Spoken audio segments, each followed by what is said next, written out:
Olá, queridos irmãos, graça e paz a todos, que Deus abençoe no nome do Senhor e Salvador Jesus. Eu estou passando aqui mais um momento atmosférico sobrenatural com Deus, onde eu quero aqui trazer uma mensagem ao seu coração. E nesta mensagem você vai perceber os benefícios da graça e o tamanho do proveito que temos quando nós nos dedicarmos a aprendermos com Deus. Você vai ver o tamanho da importância do ensinamento da palavra, porque tem pessoas que elas pensam assim, algumas, óbvio. Eu já sei de tudo, não preciso mais aprender. Tem pessoas que acham que não precisa mais se dedicar na leitura da palavra. Alguns chegam ao ponto de dizer, eu já li a Bíblia tantas vezes, mas você vai ver que a Bíblia ela é exatamente para isso. A Bíblia eu chamo do livro dos ensinamentos, melhor dizendo, por mais que você saiba, nunca é muito aprender com Deus, devemos aprendê-lo sempre. Aliás, todo tanto que aprendemos com Deus ainda é pouco, porque quando se trata de Deus, a cada instante, não é a cada dia, não, é a cada instante nós descobrimos coisas novas dentro da palavra.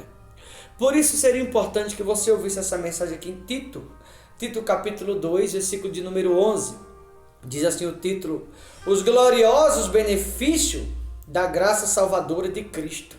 Os gloriosos benefícios da graça. Para que a graça se manifestou? A graça ela se manifestou ou se revelou-se para propor salvação a toda a humanidade. Olha o que diz no versículo 11.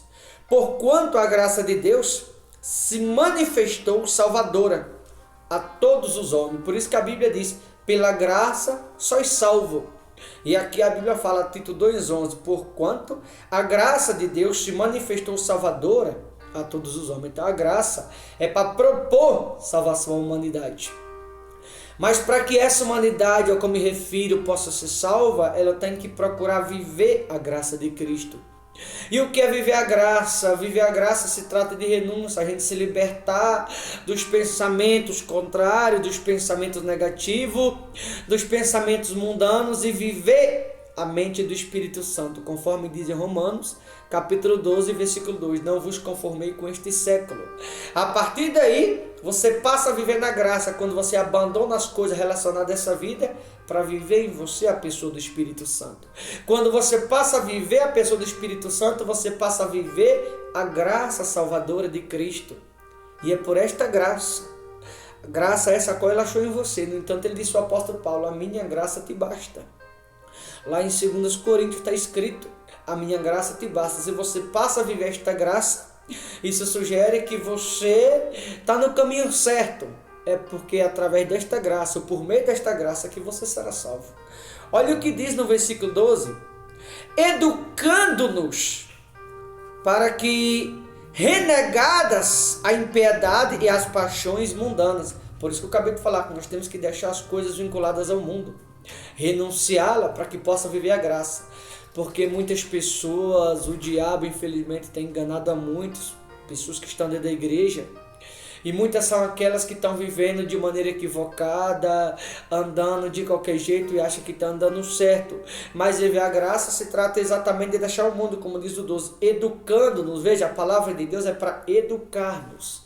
Quando fala em educar, está falando de ensinamento. Jesus, em certa ocasião, disse assim, o meu povo sofre por falta de conhecimento.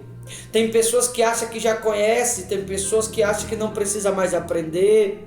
Tem muitas pessoas, elas acham que já sabem de tudo, mas eu vou dizer a você que me ouve agora, quando se trata de Deus, eu e você que me ouve não sabemos de nada.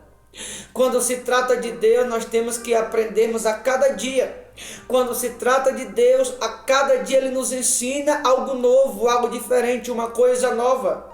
Quando se trata de Deus, se trata não de algo natural, não de algo comum, mas se trata de algo sobrenatural. Se trata de uma redenção celestial, de uma outra vida, de uma outra existência, de uma outra realidade. Quando se trata de Deus, não se trata das coisas deste mundo, mas se trata do mundo do porvir, como diz a palavra dele. Educando-nos para que, renegadas a impiedade e as paixões mundanas, ou seja, quando fala educar, quer dizer ensinar as pessoas a dizer não a si. Ensinar, porque educar quer dizer ensinar. Porque qual que é o objetivo de um professor na sala de aula? É ensinar seu aluno, ele está educando. Por isso que a Bíblia fala que educando. Ou seja, quando se trata de educar, como eu falei anteriormente, se trata de ensinar. Ensinar o quê? Ensinar a pessoa a negarem o mundo, as impiedades, as paixões mundanas. Aí diz assim, vivamos no presente século sensata, justa e piedosamente. Ou seja, nesse presente século que vivamos, o que estamos vivendo, nós não devemos viver conforme a impiedade, as paixões mundanas. Não, a Bíblia é muito clara, no início do versículo 12, fala que nós temos que negar ou rejeitar, para que assim eu possa viver a graça de Deus na minha vida. A Bíblia é muito clara, tem que ensinar as pessoas isso, a deixar o mundo, a deixar o engano, ensinar as pessoas a libertar-se do ódio. Nós devemos ensiná-lo, as ovelhas, a deixar-se o preconceito, ensinar as pessoas a deixá-lo a ignorância, ensinar as pessoas a deixarem as paixões mundanas que o atraem, as paixões mundanas que chamam a atenção, as paixões mundanas que é pelas as quais o diabo está conseguindo desviar muitos cristãos da presença de Deus. E nós temos que ensinar as pessoas exatamente isso, ensinar elas a vigiar, ensina a elas como viver a graça de Deus. Nós devemos ensinar as pessoas como viver a graça que manifestou-se salvadora a todos os homens. Nós devemos ensinar as pessoas que é pela graça que elas são salvas, mas para viver essa graça deve haver renúncia.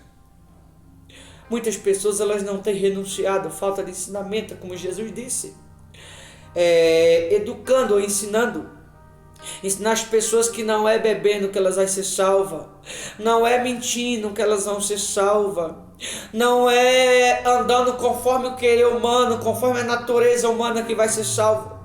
Para ser salvo eu devo aborrecer a minha própria vontade, para ser salvo eu devo renunciar às minhas vontades, para ser salvo eu devo dizer não a mim mesmo. Para ser salvo eu devo renunciar à minha natureza humana e viver a natureza divina, a natureza celestial, a natureza do Todo-Poderoso, ou precisamente a natureza do Espírito Santo. Para que assim eu possa ser salvo mediante a graça, a qual se tornou salvadora a todos os homens. Mas para eu viver essa graça eu devo aprender conforme o 12, educando, ou seja, ensinar as pessoas que devem renegar ou rejeitar as paixões mundanas, rejeitar o vício, rejeitar o ódio, rejeitar o engano, rejeitar a malícia que há no coração de muitos, rejeitar a vaidade, rejeitar tudo aquilo que está vinculado ao mundo, para que assim essa graça possa me alcançá-lo, ou para que eu possa alcançá-lo, esta graça, melhor dizendo, para que assim, pela mesma, eu possa ser salvo.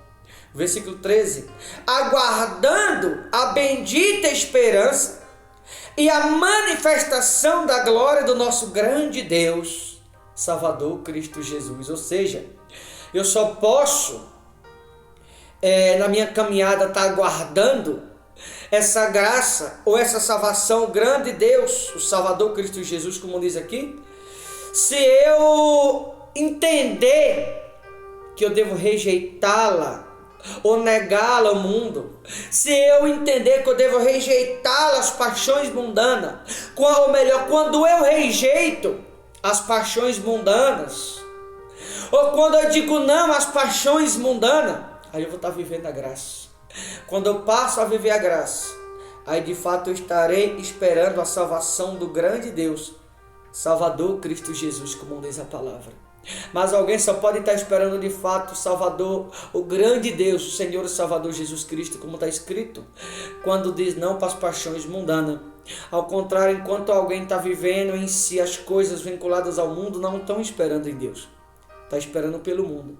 Quem do mundo tem, do mundo espera.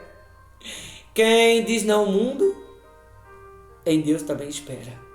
Eu pergunto a você, o que será que você está esperando? Isso depende de a quem você está agradando, se a si ou se a Deus. Quem está agradando a si, do mundo está esperando.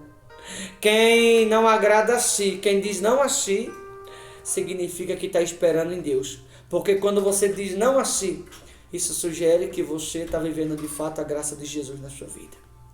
Quem será que você está esperando?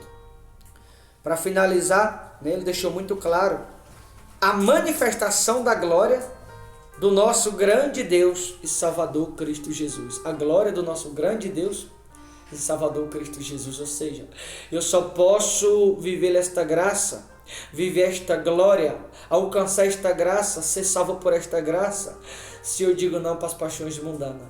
Assim eu vou viver em mim a salvação do grande Deus, a salvação do Senhor e Salvador Jesus Cristo. Mas que eu possa viver esta graça, eu tenho que dizer não para minhas vontades, natureza humana. Quando eu digo na natureza humana, aí eu vou estar ativando em mim a natureza celestial, a natureza divina. E quando eu passo a viver a natureza divina, eu vou estar de fato e de verdade me aproximando do grande Deus, o Salvador, Cristo Jesus. Mas por outro lado, quando eu digo sim para minhas vontades e não para Deus, eu vou estar me desvinculando de Deus e me aproximando das coisas do mundo novamente, deixando a graça. E quando eu deixo a graça, consequentemente também se alguém está perdendo a salvação. Eu vou finalizar essa mensagem deixando essa pergunta no seu coração. Por quem você está esperando? Por quem você está esperando? Tá bom, queridos? Que você possa refletir nessa mensagem e se perguntar que ensinamento você está tendo. Porque o ensinamento de Deus é esse: ensinar as pessoas a rejeitá-la, a sua vontade. Ensinar as pessoas a dizer não para si. Ensinar as pessoas a dizer não para o seu eu. Ensinar as pessoas a dizer não para a sua natureza humana, para que assim você possa viver a natureza divina. Quando você passa a viver a natureza divina, você está vivendo a graça de Jesus. Mas enquanto você está vivendo a sua natureza humana, você está dizendo não para a graça, não para Jesus. E você está dizendo sim para o mundo. Quando você vivencia as coisas do mundo você está esperando. Quando você diz não para as coisas do mundo, aí você está dizendo sim para Deus. Em Deus você também passa a esperar. Em quem você está esperando? Tá bom? Boa reflexão. Deus te abençoe em nome de Jesus.